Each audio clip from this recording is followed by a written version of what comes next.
So 73% of Gen Z says that the economic environment has made it more challenging to save. That's according to a report pulled from Bank of America. What are your thoughts on that, George? Good point. The impact of financial literacy does involve real behavior changes around financial matters that literally sets people up for financial stable and secure lives. It is unfortunate, however, that despite these notable impacts of financial competencies, the early childhood educational system places little to no emphasis on developing basic financial literacy skills. So what do you think our listeners should do? Oh, there's only one answer. Stay tuned to find out more. 1, 2, 3, 4.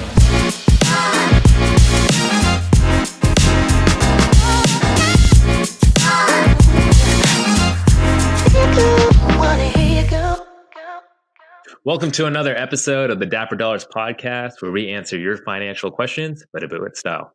I'm Anirban. We also have George, and we're your host for the show.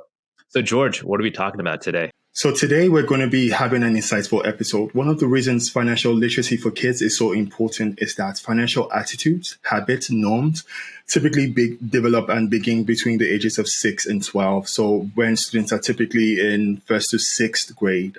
So recall your earliest childhood memories. Do you remember tagging along with your parents to go to the grocery store, adults to actually go to the bank to make a deposit, or even listening or hearing to like your guardians and parents or people who take care of you actually plan out a budget?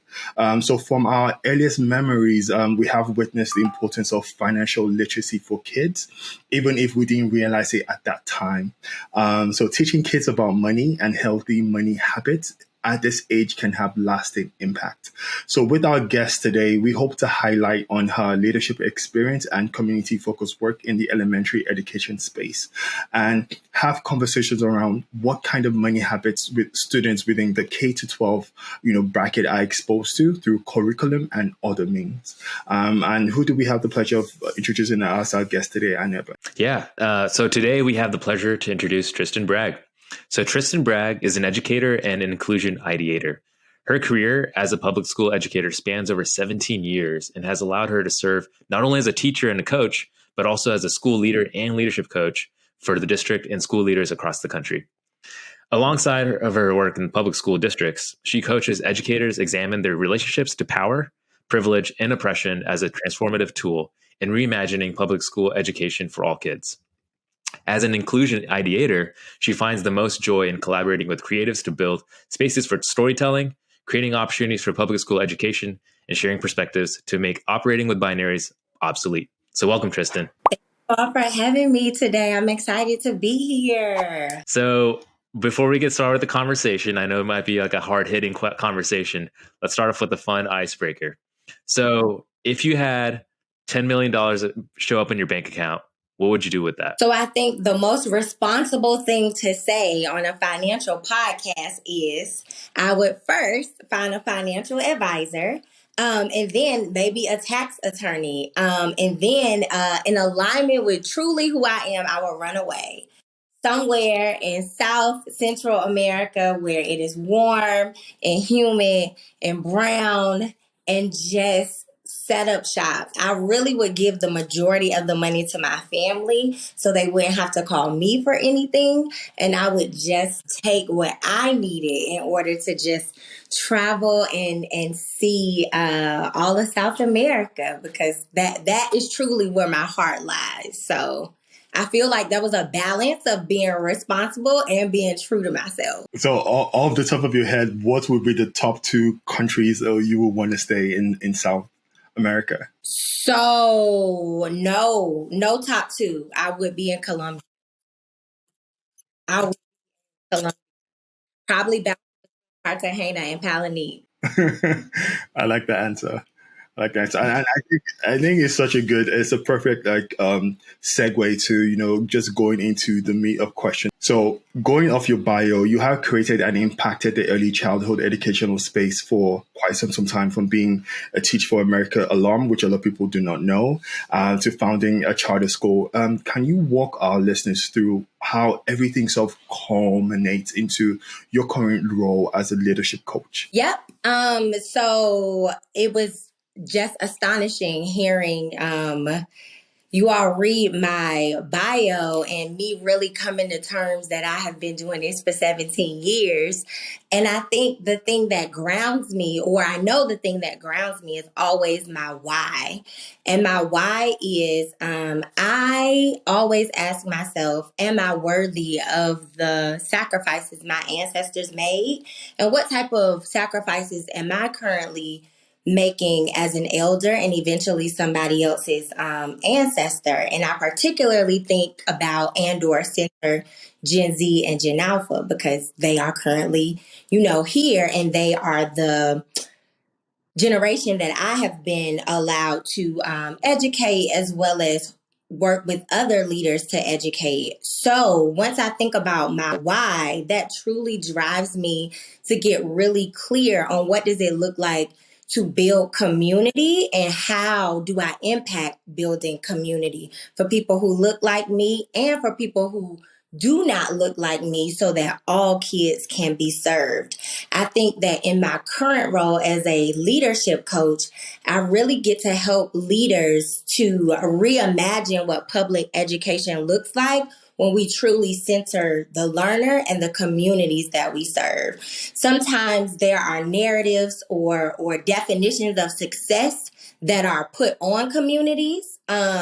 And I get to help leaders to center their community and get really clear on what does success look like for this community and not imposing sometimes these narratives that we get from mainstream communication around what success looks like.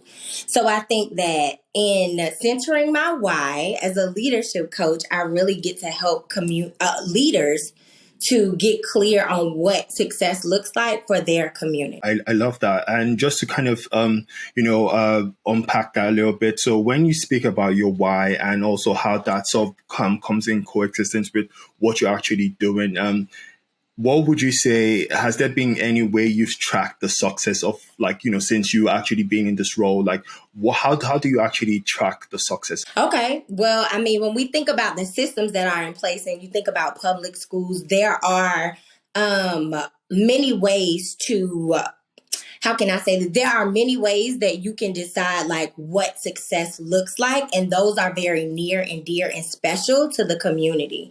For example, as a school leader, what was very important to me was parental involvement. And so on my campus, I had a person who was in charge of culture, and we literally tracked and made transparent to our communities we needed 80 people or 80 families to attend this event. And then next month, our goal would be 100 families to attend an event. And that was very important to my community because I built or founded an elementary school in a very tight-knit community. So collaboration was very important to me as a school leader and in educating the whole child. So we had to get really concrete on what that looks like. As an educator in the state of Texas and in supporting leaders across the state of Texas, of course, success is going to be tied to standardized testing. And in Texas, that looks like our STAR test. So one way that I can also track my success and or impact is looking at the teachers that I coach and the leaders that I coach around their success rates on the STAR test. And so those are two different ways of how we could track and name success. Again, I go back to this thought of reimagining public education as this partnership between community and school. And so I charge every leader and anybody, listening to this podcast to get really clear on what success looks like in my community so they can start to track those factors or get you some qualitative and quantitative data. Hey, I liked how you said that I have the opportunity to teach Gen Z and Gen Alpha. And that's such an interesting perspective that you just shared right there, because that made me think every teacher and educator has a generation that they work with, and that's, flourishing the next whatever decade that we're going to be approached with, whether it be the next creator, the next generation creators, next generation workers. So I'm curious to hear about from other teachers, what their perspective it is, but what is your perspective on this. Like, so I'm going to share a stat from Bank of America and mentioning that majority of like 16% of Americans between the ages of 18 to 26 are very optimistic about financial future. So that's a very small amount, 16%. So what would you say based off your experience working with children and working on their mindset? What's your perspective in about early exposure of financial literacy and money habits? Okay, so I think that just like the lives we live, they are very multi-layered. So I think the first thing when we talk about mindsets and habits, we have to talk about influence. And then when we talk about influence, we have to be really clear on unpacking our students and our communities' identities, right? So when I say things like influence and mindsets, like what things are in place that are influencing our habits and our mindsets. So when I think about early childhood, or I think about Gen Z and I think about Gen Alpha, before I can think about what influences their habits and their mindsets, as an educator, I have to think about who are the adults that are educating Gen Z and Gen Alpha. And that leads me to a conversation that I have frequently across my community about where we are as millennials. Now, I could go on all day long on how being a millennial is a sweet and priceless experience. However, what we tend to talk a lot about, or what's a hot topic right now, is student loan debt. And so when I think about the adults, or also student loan debt and home ownership, when I think about the adults that will teach those children, I think about what are the habits and the influencing of the adults that are going to teach those students. And we have a lot of teachers that can't really see past their student loan debt. And so I think that there's a very important conversation that's not happening around how do we integrate that into teacher prep programs, because when we talk about educating Gen Z and Gen Alpha, something different has to happen. And that has to happen in programs where we are getting teachers ready to build and influence these mindsets and habits around children. So to give it some context, how can how can I teach my third graders out about budgeting and income if I haven't done that right in my own personal life as a teacher? If I'm not receiving professional development right as a teacher, or like as a person, to do that in my own life, how am I then equipped to do that with students? What does that look like? So I think we always have to go back to who are the people, the places, the things that are influencing our children, and what knowledge do they have before we put it all in front of like where we position the teacher and the student as both learners at the same time. That's not conducive at all. Yeah, that's a good point. And it's kind of like the concept of leading by example, right? So what about, for any of the teachers and educators who are listening to this episode right now and they just heard that, what kind of advice would you give to them that they don't feel as quite prepared personally, but then they're still in that position of teaching? From a personal standpoint, right? If you are a public educator, look into your employee assistance programs, or they might be called EAP programs. Reach out to HR, because sometimes they provide like some type of financial advisor assistance. I am not on social media. However, I am grateful for social media because we get information really quickly, really in a really efficient way. Start Google. I always say, reach out to your cousin Google and build a plan for yourself, and get really vulnerable and ask the questions that you feel like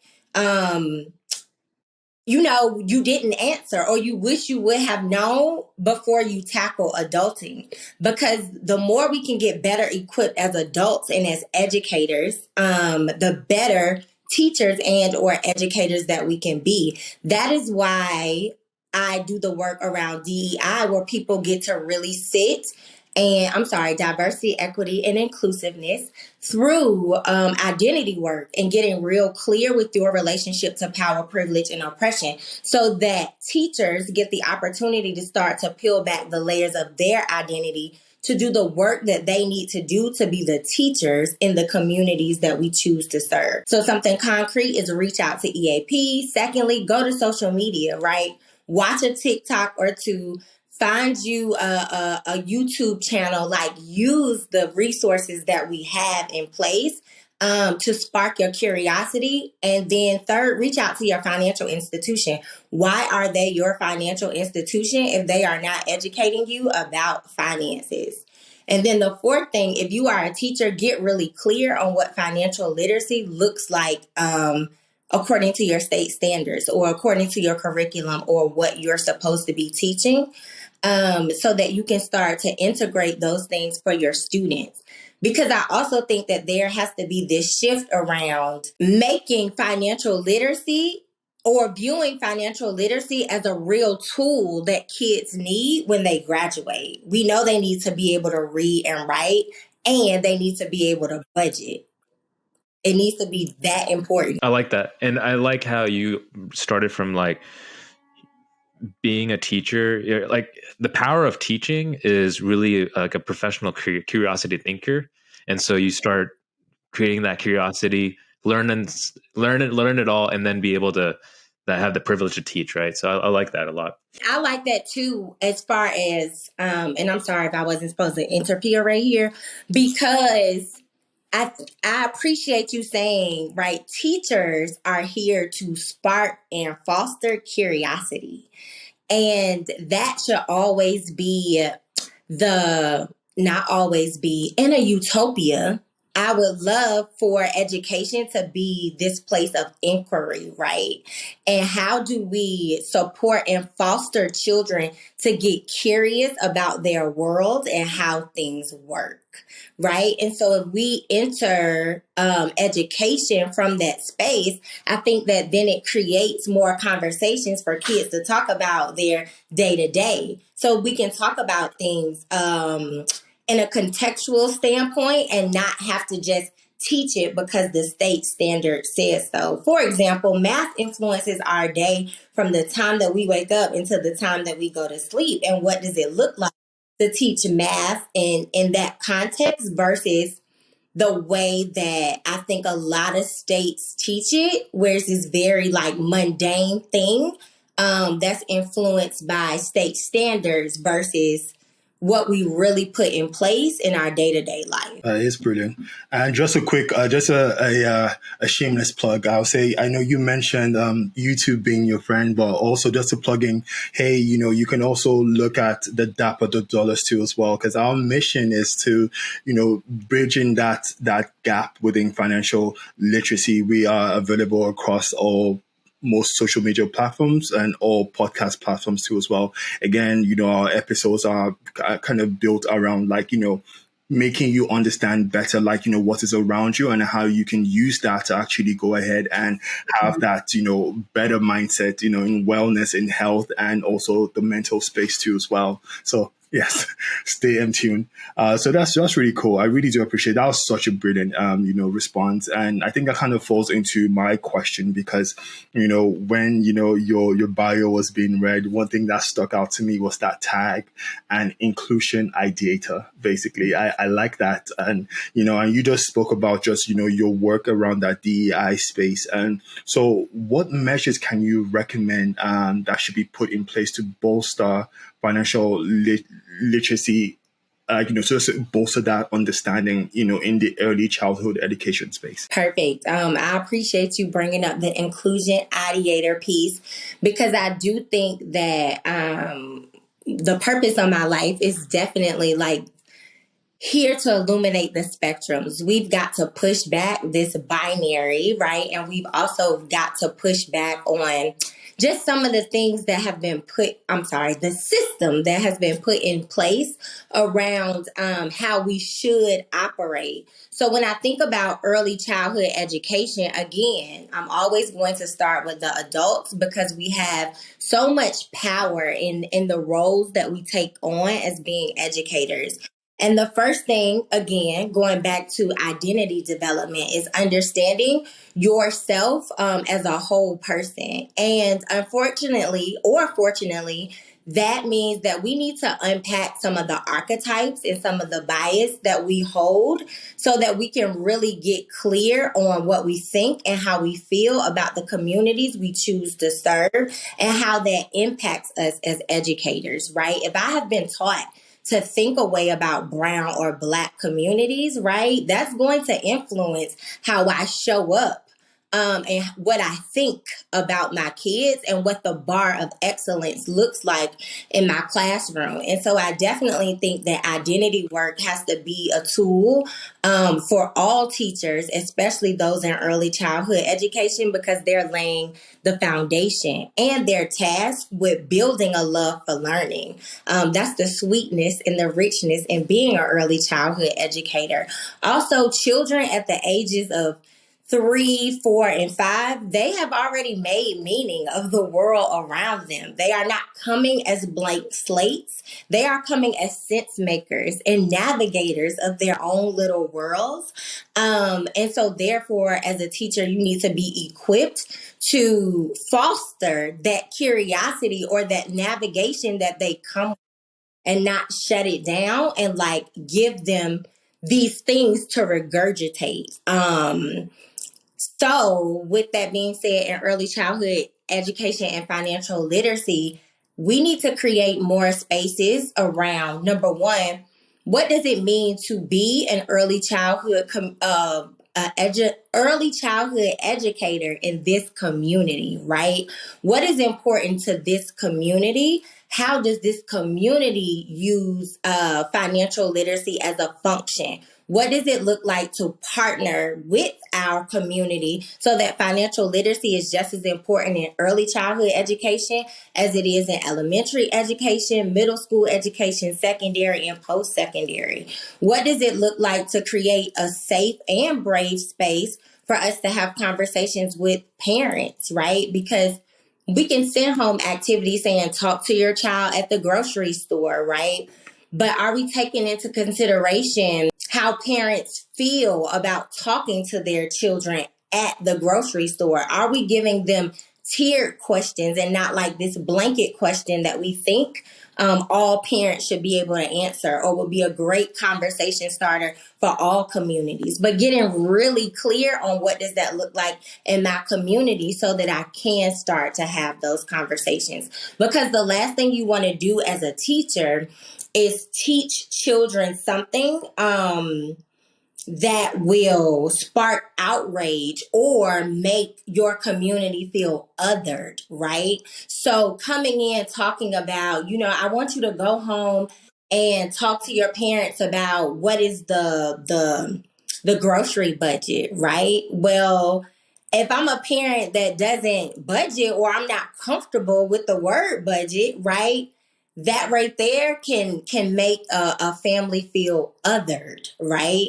But if we start these partnerships in the beginning with our community around like, what are our financial habits? What does financial success look like in this community? What would you want your 3-year-old to learn about when we talk about financial literacy, right? And we start to have that conversation in the school and we can finish it at home. So I think it's rooted in partnership and getting real clear on what your community needs and defines as success. Brilliant answer. I like that. I really like that. I mean, just that understanding where it's such a cascading effect where you start from the top, like, hey, you educate the community and the cascading effects just falls down. So that way it makes it easy to align. So whatever you're being taught in your classrooms, you can take it at home because like your parents are exposed and they know how to actually give you feedback and stuff like that. So brilliant. I like that. Hey, if you've made it this far into this episode, George and I want to give you a big thank you.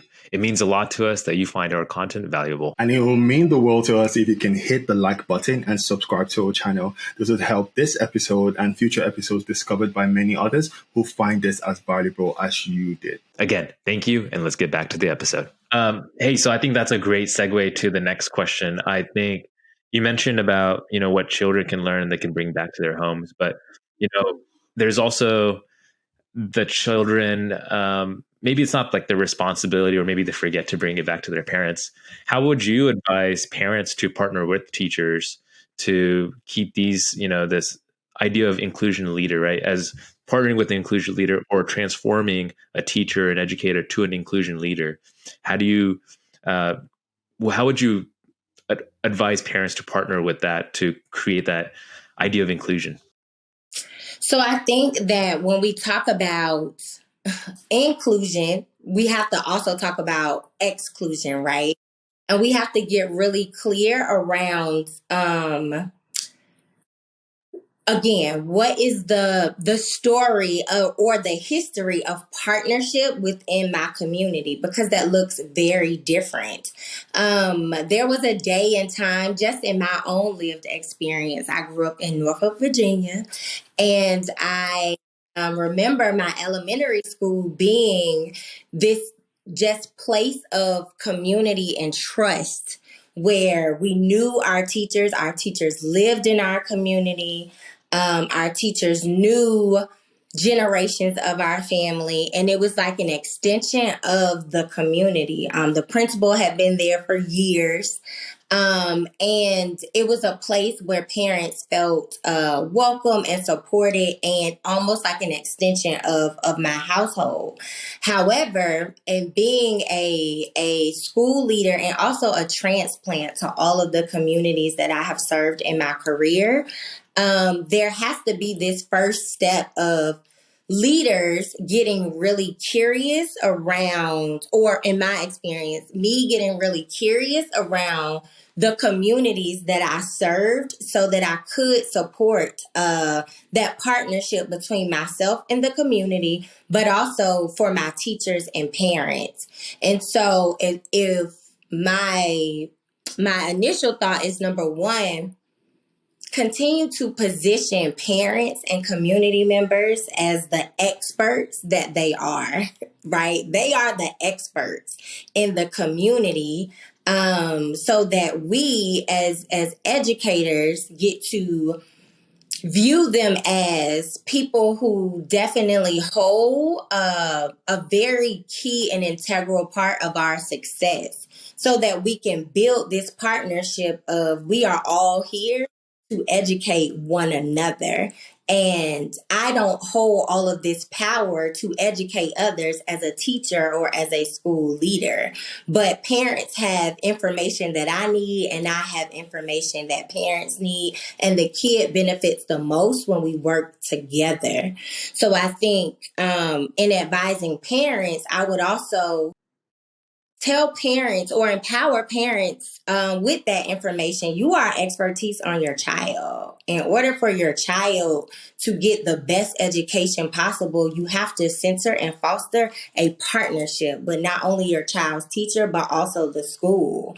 And so when we start to talk about the entire school, we can talk about the entire community, and we can work together to define success and execute what we think success looks like for our kids. I also want to name that those definitions and those visions should be free to evolve. We should not have the same definition of success or goals that we had in 2018 and 2023, right? And so this partnership has to be committed to evolution. It has to be committed to transparency. Like, what is changing in the community? What has changed about our priorities? What is changing in state standards? And what does that look like for our community priorities? And what other conversations do we need to have, right? So initially, when I started my response, I talked about exclusion and inclusion, right? So we've also got to be transparent and have a conversation around what conversations do we feel like we've been left out of? What does it look like to empower our kids to be parts of those conversations, right? What does it look like to empower our kids with the tools that they need to show up in a system that has disregarded them, right? And I think that those conversations are all integrated, and you will find that finances has to be at the top because so many things are discounted or you are not afforded certain experiences when you fall in a specific socioeconomic class. And we've got to talk about, well, what does that look like, right? To get our kids equipped to not be discarded or to not fall into this socioeconomic status, right? So, because I think that shows up in coded language, like we want our kids to have more opportunities or have it better than we did. Okay, well, let's flesh that out. What does more opportunity look like? What does having it better than you did look like, right? What does these sacrifices, right? I feel like it's real coded language, which for brown and black communities is a language of survival, right? But also talking about like, let's get real concrete. For when kids graduate from high school, we have a savings ready for them, right? They are applying for scholarships. They are not applying for loans because we want them to be labeled middle class because that gives them more opportunities. But also just being real transparent and being vulnerable and having those conversations and removing some of that coded language. Hey, I had a quick follow-up for that. You mentioned a lot of good points right there. And even what you mentioned earlier about certain subjects or conversations can be sensitive. And, every person is different how they react to these things. And so, for example, like budget can be a very sensitive like a word, right? And you have to either you code it or you get to the concrete things. So, what's your recommendation or advice for working with parents that are sensitive to certain subjects or conversations? How do you open or break that barrier down to have a more open, honest conversation? So I think that, first of all, it's going to sound very cliche-ish, but trust. You have to be intentional around building trust. And so you have to look at every interaction with a parent, whether it's one-on-one or a whole group activity or any type of interaction makes or breaks trust. And that was one thing that I definitely centered as a leader. And reminding my teachers and my staff that we were always building a brand. And a part of our brand was that people trust us. They trust us with their children. They trust us when we come to them with a problem and we need a solution. They trust us in our partnership. And so make sure every interaction is building trust. The second thing is you have got to be ready to talk about it when those interactions go left or don't build trust or break trust. What does that look like? And how do we repair those relationships and not disregard them? Because I think then the next thing is, what does it look like for me to get clear on those conversations and what needs to be in place for those conversations? So let me take it from theory to very contextual. So you asked, right, what does it look like to talk about the word budget, right? So something concrete that can be done is day one, sending home very open-ended surveys, right? For example, one survey that we used on our campus is tell us everything on the calendar that you celebrate, right? So we never use the word holiday. We all have to use the school calendar. So we sent home the school calendar. Tell us every day that you celebrate. So that we could be mindful of not using holidays because there are some people out there that don't use the word there's communities that don't use the word holidays. And if there are communities that do not celebrate anything, they have the right to say we do not celebrate anything. And leaving it very open-ended so that our families could go in and go month by month and write down what they celebrated so that we could have an inclusive campus conversation. So the same thing inclusive campus calendar so that we could honor what our community celebrated, whether it was one child or every child in the room. So the same thing can happen when we are trying to have conversations. We can send home surveys and say, hey, we're looking to build community And in building community, we want to have a shared vision of success. What does success look like to you at the end of the school year, at the end of your child's K-12 schooling experience, right? When you think about success, what topics are very important to you and you feel comfortable talking about in an open space? What topics are very important to you that you would want to talk about a one-to-one with a school leader or a teacher? And what topics are uncomfortable and off the plate, right? So giving your parents some type of survey like that, or your, not just parents, your families and communities, because everybody doesn't have parents. But anybody a part of your school community, very open-ended surveys so you can collect that data. Brilliant, brilliant. I really, I really do appreciate that. I mean, I think, taking also your previous response where you were able to create that distinction between inclusion and exclusion. I mean, that was such a takeaway for myself because, like, again, this is why we have this conversation. So you get to actually have more awareness. So it kind of goes into my next question because so I know you mentioned like just like things that can be put in place. So you also mentioned a key word like parents actually is on them to build that expertise to actually go ahead and pass down, the knowledge of what they've learned to like, their children's or their wards. So if for parents and teachers who are listening to this and or so many or other people who want to learn more, do you have any like, is there like a book or a resource or anything else you can recommend that they can, go read up or look at in order to actually build that expertise? To build expertise. So there's a book, I cannot remember the name off the top of my head, but it's yellow and it's like how to talk to kids in a way that they'll understand. I think it's a parenting book.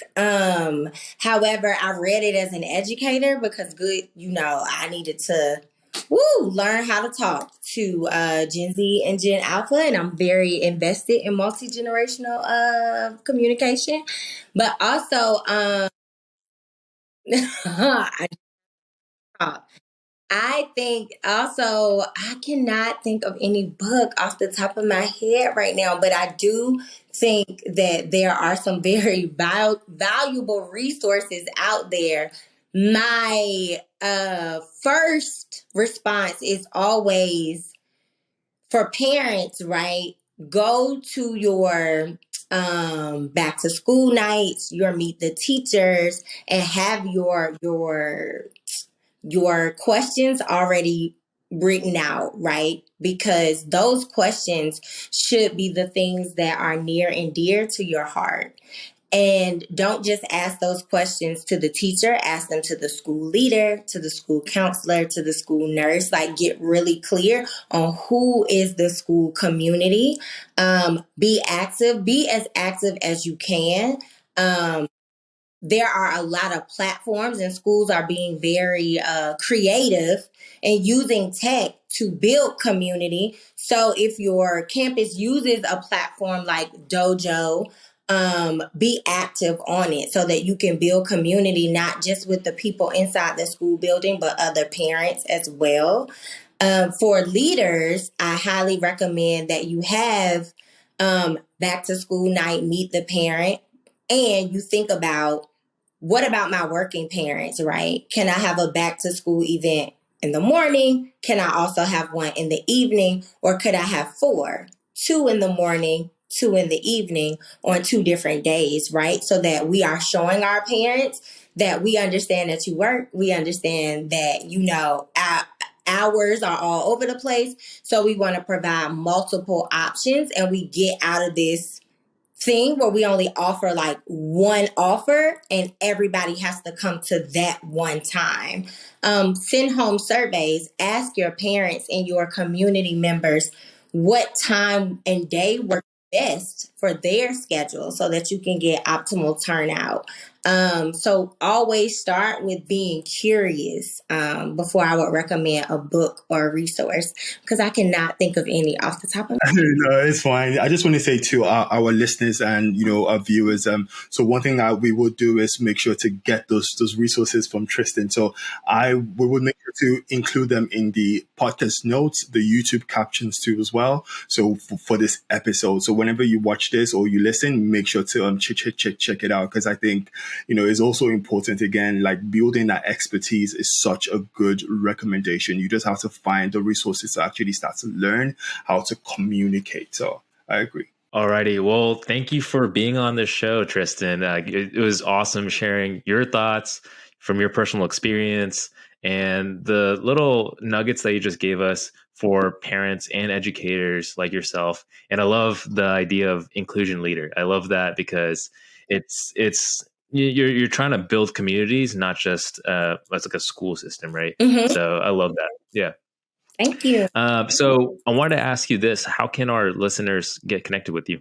I am on LinkedIn, and so people can look for me on LinkedIn if they want to connect or follow up. But that is my I just celebrated my half birthday on Thursday, and when I was reflecting, because I believe in celebration, I am going to commit the next 6 months to joining some type of social media. So, eventually I'll have one of those fancy, handles. But in the meantime, just gotta align with the stars. Yeah, yeah. Who knows? We'll see you on TikTok doing some Wait. dances, teaching kids, all of the above. Finally, George and I want to thank the listeners for tuning in to this episode. It really helped us if you could smash that like button and subscribe to our channel. And if you have other topics you want us to tackle, leave a comment below or reach out to us. All links will be written out in the description box below, so connect with us. And last but not least, don't forget to look good, feel good, and do good. See you at the next episode. Bye, y'all.